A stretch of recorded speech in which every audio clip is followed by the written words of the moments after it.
Visit the many schools in Hong Kong and in various places in mainland China, Taiwan, and Malaysia, mostly Chinese communities. Recently, he focuses on the orientation of AI application in education, and he is a member of China Education Forum 30. Let's welcome Dr. Chen Jimmy.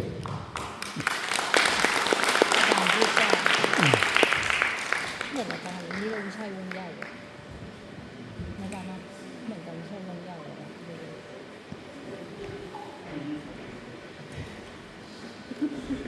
Thank you very much. Haven't seen you for a long time. How are you? Fine. Yes. Oh.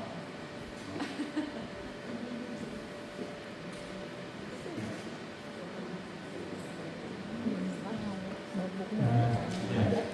ใช่ไหม I'm basically positive. I have to look at it. Basically, I'm positive about the use of AI in education. But exactly because of that, I choose to be very cautious. So, I'm going to talk about almost the pros and cons of using AI in education. I'm not sure if that is what you expect, so if I'm disturbing you, I'm sorry, but sometimes disturbance is my purpose. Positioning. So, where is AI? Why AI? And so on and so forth. Right? So, this is not about AI in education yet. It's about AI per se.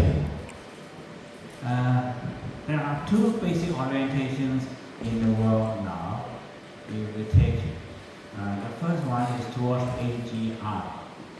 You know what AGI is? It's a general intelligence.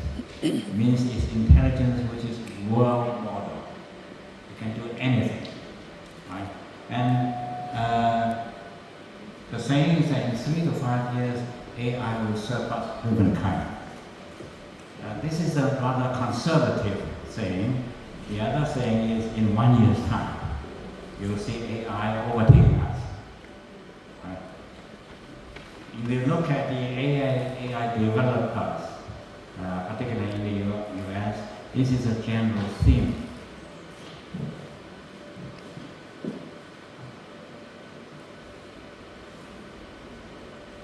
This is typified by the US. The other orientation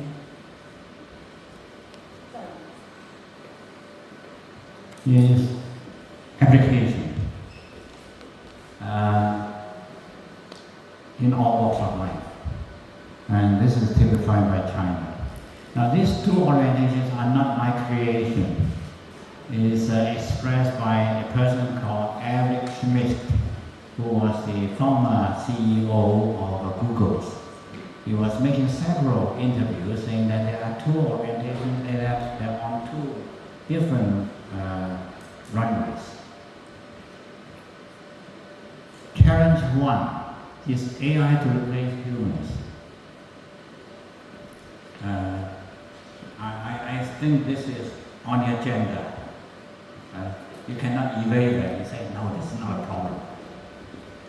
Well, I say, hold up. It depends on in what sense, to what extent, at what cost. And I think every educator has to answer those questions. And all governments have to answer those questions. Now let me try my best.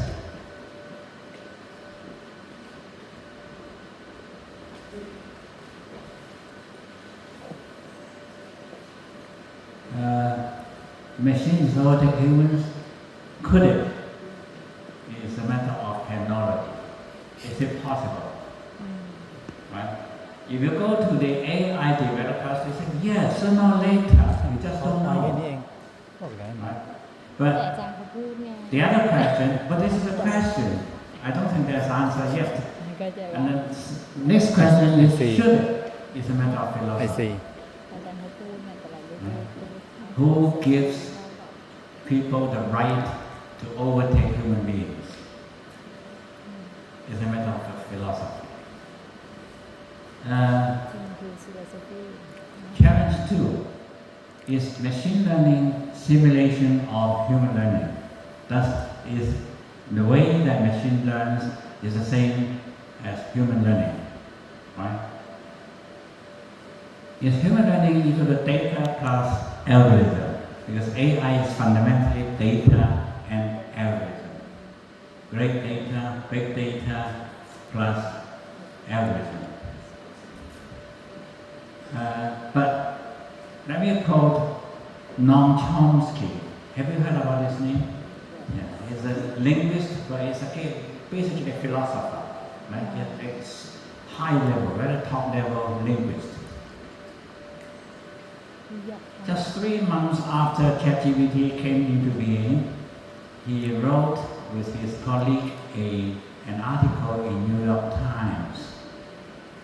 He said, machines operate by big data and algorithm. Human learning is not statistical.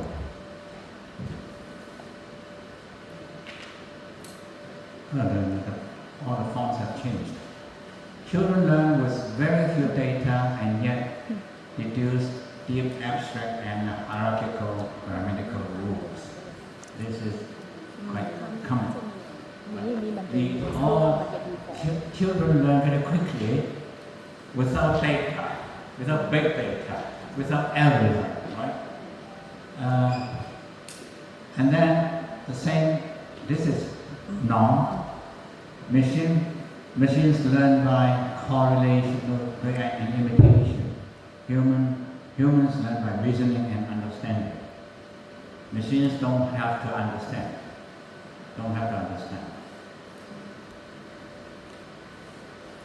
Another challenge is machine decision making similar to humans? Because everyone says, the developer says that machine will always make decisions, and so that they will make decisions beyond human beings. Defining the problem, those who have done any course on business will have this. What is decision making? Identify the problem, exhaust all options and find the optimal, right? The best solution. But I'm not sure you know Herbert Simon. He's a guru in business and in decision making. He's a Nobel laureate. He said, human decision making do not exhaust all options. Do you think so? We don't have a big data to make decisions, right? And do not attempt the absolute optimal. Who knows? And he created a new notion called satisficing, in term that is made by him.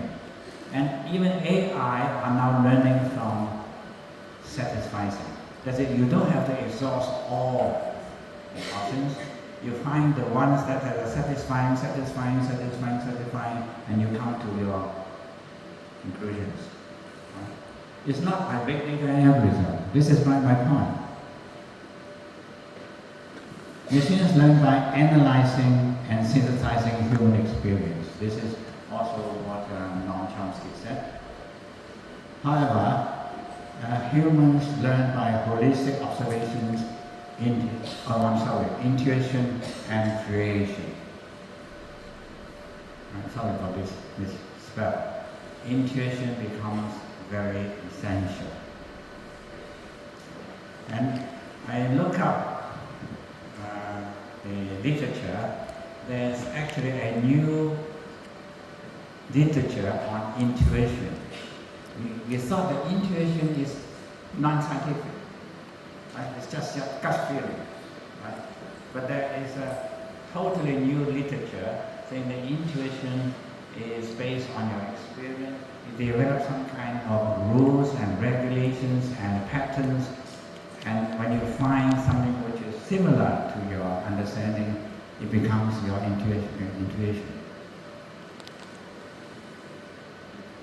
This is by Yang Zhenming. I'm not so sure this is his English name. This is a Chinese pinyin pronunciation. Just passed away a few days ago. He said, you're born with intuitions. You survive by intuitions. He said, a small toddler, they saw a table, they would not go to the table and knock on the table because they know this is dangerous. This is intuition. Intuition. By simple experience and by simple kind of regulations and rules. Sometimes you find what you perceive are different from your intuition. That will be the most important moment of learning. This is important.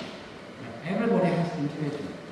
When you see something, when you see some person, when you see some institution, you think, aha, I have this notion. But then when you come to it, this is not quite what I understand. He said, this is the most important. I was just visiting one of the, what do you call Surya College? Is it called college here? Yes. They are introducing me to a college of 3,000 students and with all kinds of workshops and so on. I happen to be a warden of Hong Kong University's Students' Hall for 18 years. We call it warden, not wardens in the Americans.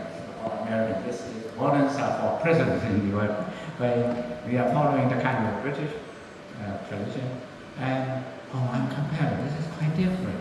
But the notion is students from different faculties, different departments come together and live together. Right? Well, this is very similar. However, I live with the students for 18 years. They don't have professors living in, and so on and so forth. They are so cute. They are so magnificent. They are so splendid. But our students are very liberal, totally different. So I begin to compare. When I compare, I develop a new intuition that, aha, students can live together like this, not like a way they used to. This is the most important learning. And you have to think hard, don't give up. That is, if you find something which is different, don't give up, right? Very often you think that, no, this is quite not what I think. It must be wrong, right? This is particularly true when you cross cultures. When you go to another culture, you find things not quite what you are accustomed to. Think, this is ridiculous. But what is you think is ridiculous perhaps is a starting point of a new learning. You revise your institution, and therefore he said, in other words, you have to be always prepared to turn what you have learned into an enhanced intuition, and this enhanced intuition is very important. Challenge 5. Li Fei, have you heard this name before? She's supposed to be the godmother of AI. She's with Stanford. She's the one who created the notion that AI can perceive images, two-dimensional images. And recently she made several interviews that it's not enough to see two-dimensional images. You have to see three-dimensional objects. And this will be Fei. All that AI is handling are but signals. Her next objective is for AI to work in three-dimensional space, the world model.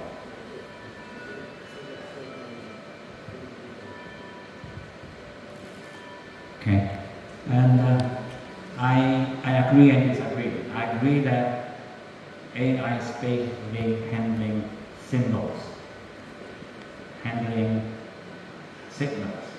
However, I'm not so sure everything can be captured by symbols. Capturing three-dimensional objects is capturing what is physical.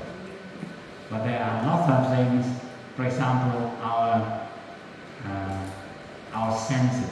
For example, when you say this is very sweet. Do you have a scale for sweetness? Yes, you can. But your sweetness is quite different from my sweetness. Right?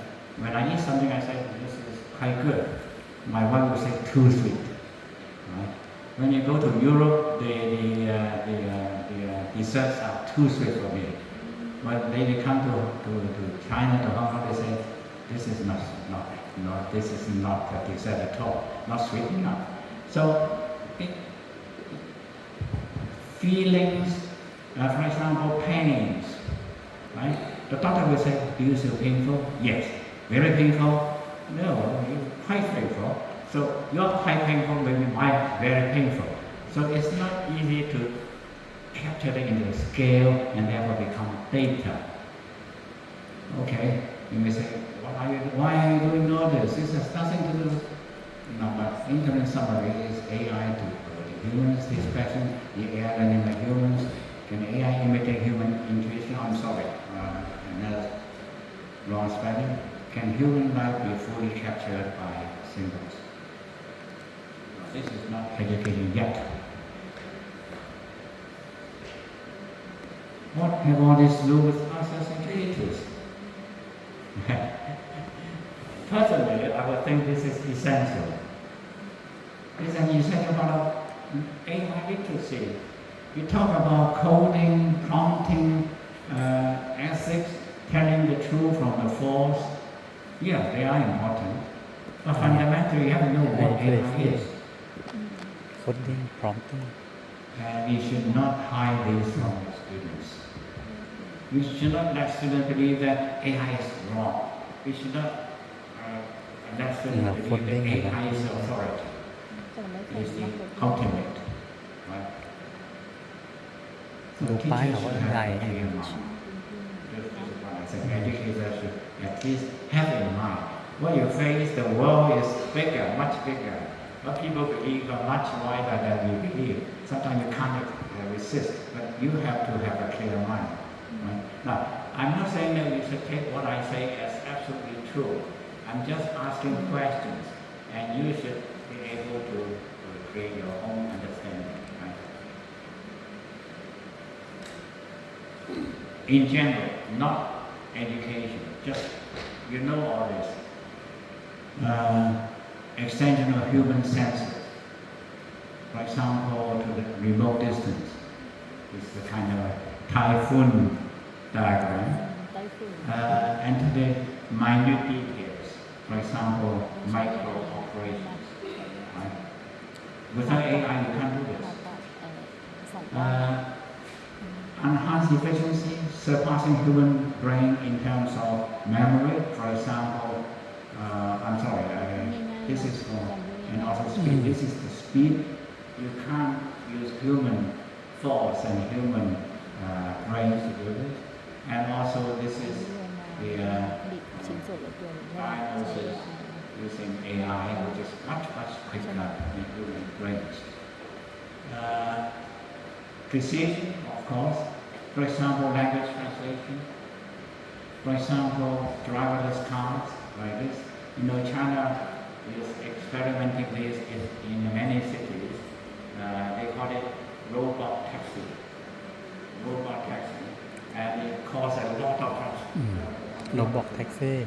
The drivers complain and so on and so forth. Right? But also, for example, face recognition. This is very complicated. Why can't they recognize faces? Right? But it is precision. It is precision. Now in education. Well, why? Why should we use AI at all? There are three questions. Is it because of AI? AI is there, you have to use it. You have to use it because it is everywhere. Or is it because of education? Very few people, educators, use AI because of education, but because AI. Design. It's AI, it's coming. You have to face it. Right? Design thinking. Changes brought about because of AI, are they really what are needed in education? This is a fundamental question. Yes, it is there. Is it really bringing something that is good for education?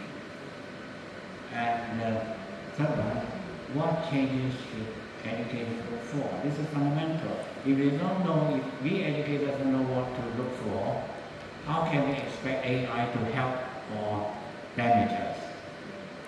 Right? So it is AI versus education. Is AI the driver of such changes? This is fundamental. Now let me tell you one major AI developer in China. I visited them 2 times. I can't remember his English name. I think it's Xprior. And they are very, I think they have a basic concept. They said, when our products flourish in the market, we are not so sure whether or not we are advancing education. Very honest. Very honest. There are a lot of things that you think this is modernization, this is innovation. But is it good for education? Fundamentally, is it good for our children? And nobody ever thought so. As long as you have a market, everybody wants to buy it. For example, I'll come to it slightly later. Marking apps are everywhere. You turn on the China's Baidu. Baidu is a kind of Chinese version of Google. ใบตู้ Hundreds of apps ใบตู้เมย์ใบตู้ marking. หนึ่งตู้ For marking. Is marking a direction to go? Moving to center, because it is marking, we have to mark, right? The ultimate of education is for students' future, and we have to ask what is their future like. And but future is now. You don't have to look at future, look at today. And I've done this last time when we met 27th of October. If you still remember, I know people have a short memories, nonetheless, right? When I see people capturing it with your camera, my mind goes. Is that memory? Is that understanding? Is that yeah? Okay. I was on a tour in the last week, and when you say, "This is beautiful," this is beautiful. No appreciation. No appreciation. You get it, and you own it, right? Okay, I'm sorry. สวย I stepped in. In the beginning of this program, so I will not repeat. Nonetheless, we used to provide a ticket of society, but now school credentials are no longer a promise. I'm not so sure this is true in all societies, but in the society I visited, it's quite true, because the world is so connected. Changes are no longer isolated. People used to look for long-term security in work, in large organizations particularly, but now long-term contracts are rare, not that they, and also young people don't want long contracts. People no longer rely on contracts anymore. They want to be self-employed. They don't mind to become slashers. They like to be slashers. They enjoy being slashers. And they no longer rely on organizations. Because organizations do not offer long-term security anymore. Now, I'm not so sure this is totally true for you, and maybe in your country you are luckier. People earn to live. This is what I mentioned last time. They don't live to learn. They want to have their own choice. They want to have their own preferred life. They want to be on their own. That is why we use the word agency. This is, however, lives in the 7 years I mentioned last time. That means they seldom have a choice. They have little room to think. They are not expected to think of meaning. Just on the way, because of the blackout told colleagues in this university two stories. One is when I was warden of a hall. Once a student came to me who's from Shanghai. He said, "Warden, I'm a person of ideals. My ideal is to be enrolled in a good university. Now I'm in a good university. I lost my ideals.